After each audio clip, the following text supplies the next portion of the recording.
नमस्कार मंडळी, मी प्रमोद पाटील. आपले माझ्या कोल्हापुरी किचनमध्ये अत्यंत मनापासून स्वागत आहे. तर आज आम्ही बनविणार आहोत कांदे पोह्यांचाच एक विशिष्ट प्रकार, तो म्हणजेच कोल्हापुरी कांदा पोहे. कारण मित्रांनो, जेव्हा तुम्ही कोल्हापुरात एंट्री मारता, तेव्हा तुम्हाला प्रत्येक रस्त्यावर व हॉटेलमध्ये नाश्त्याच्या वेळी एक फेमस अशी डिश असते, ती म्हणजे कोल्हापुरी कांदे पोह्यांची.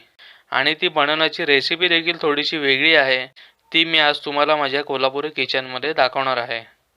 चला तर मग रेसिपीला सुरुवात करूयात. कोल्हापुरी पोहे बनवण्यासाठी लागणारे साहित्य हे पुढीलप्रमाणे आहे. ही थोडीशी साखर आपण घेतलेली आहे चवीसाठी. 1 चमचा जिरं घ्यायचं आहे. अर्धा चमचा हळद घ्यायची आहे. थोडासा कढीपत्ता फोडणीसाठी घ्यायचा आहे. 50 ग्रॅम शेंगदाणे घ्यायचे आहेत. चवीपुरतं मीठ, 1 चमचा मोहरी.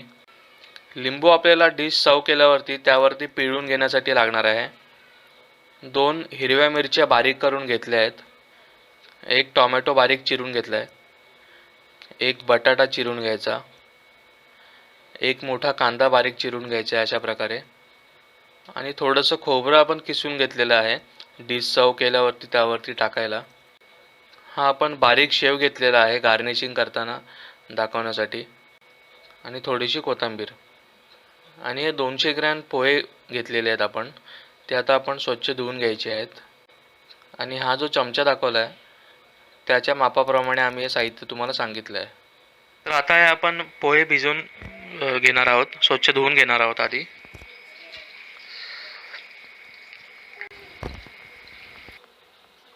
आता हे पोहे आपण स्वच्छ धुवून घेतलेले आहेत. त्यामध्ये आपण हळद आणि मीठ टाकून घेऊ. अर्धा चमचा हळद टाकून घेतली आहे आपण. पाव चमचा मीठ टाकून घेऊ.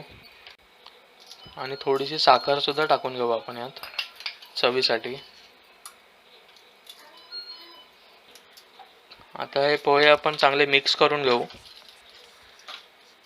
आणि थोड्या वेळासाठी असेच साईडला ठेवून देऊ.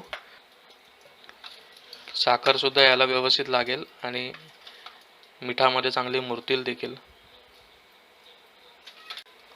आता आपण कोल्हापुरी पोहे बनवण्यासाठी सुरुवात करूयात. त्यासाठी हे भांडं आम्ही गॅसवर ठेवलेलं आहे. त्यात तेल टाकून घेऊ. त्यात शेंगदाणे टाकून घेऊ आपण. आणि शेंगदाणे चांगले भाजून घेऊ तेलामध्ये.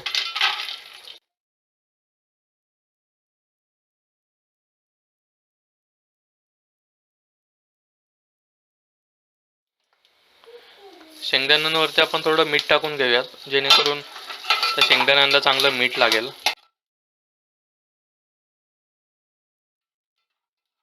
आणि हे शेंगदाणे आपण फ्राय करून एका डिशमध्ये काढून घेतलेले आहेत. आणि आता आपण बटाटा पण भाजून घेऊयात.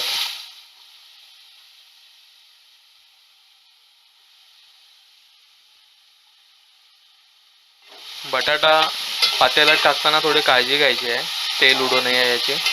त्या बटाट्याला पण छान मीठ लागलेलं आहे.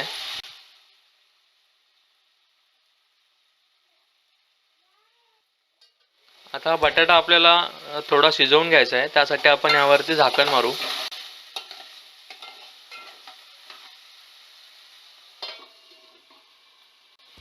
आता 2 मिनिटांनी आपण यावरचं झाकण काढून बघू बटाटे शिजले आहेत का ते. तर बटाटे शिजलेत का चेक करण्यासाठी आपण त्यामध्ये चमचा घुसवून बघूयात.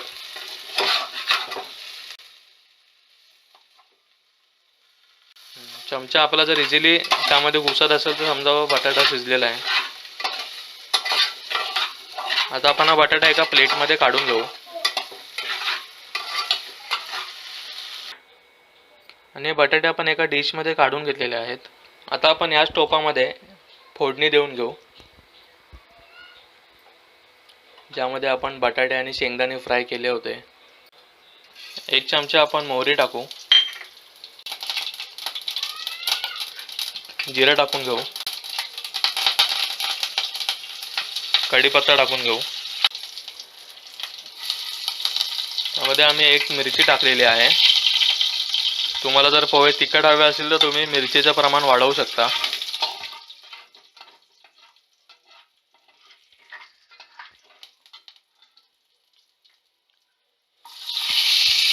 कांदा टाकून घेऊ आणि मिश्रण चांगले हलवून घेऊ.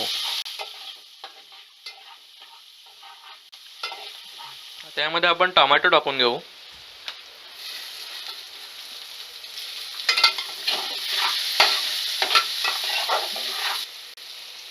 आता यामध्ये आपण शेंगदाणे आणि बटाटे टाकून घेऊ, जे आपण ऑलरेडी फ्राय करून ठेवले होते.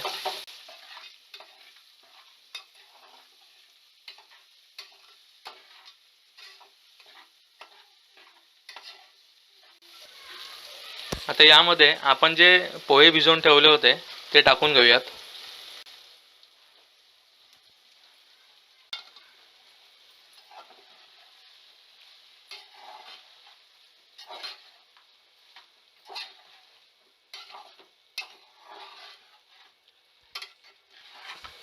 आणि हे पोहे खालतून वरतीपर्यंत चांगले हलवून घ्यायचे आहेत.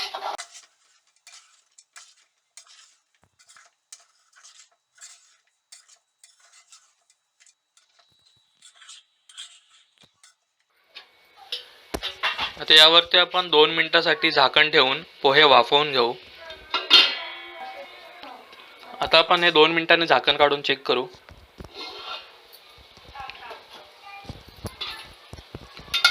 तर पोह्यांना छान पिवळा कलर सुद्धा सुटला आहे आणि पोहे छान आपले शिजलेले पण आहेत.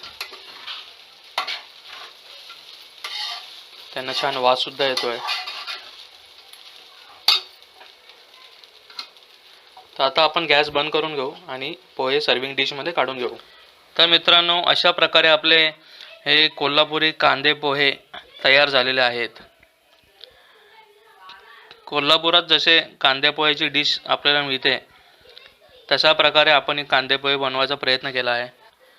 त्यावरती खोबरं टाकलं आहे, कोथिंबीर टाकली आहे, मिरची दिलेली आहे, लिंबू दिलेला आहे.